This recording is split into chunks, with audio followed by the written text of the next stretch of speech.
Ayan, hello everyone, this is me, Len Dragon, babaeng dragon na di bumubuga ng apoy at narito tayo para batiin ng happy birthday ang ating napaka-supportive na sisi, walang iba kundi si Sis Nora Buhay Abroad na naging sponsor natin sa ating katatapos lang na birthday grant paayuda. So to you, Sisi Nora Buhay Abroad, alam mo na mahal kita mula nang magkakilala tayo dito sa YouTube.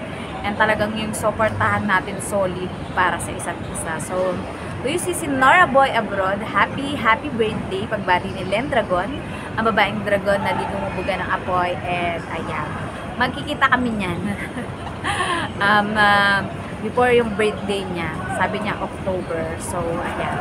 Ginawa ko ng video na to October, pero November pa talaga ang birthday niya. Advance no, para naka-aura girls tayo. So, ayan. Don't forget to like, share, and subscribe to our YouTube channel. This is me, Len Dragon, babaeng dragon na dito muna by saying, I love you all from the bottom of my heart and may balbalunan. God bless all. Mwah, mwah. Chup, chup. Bye-bye.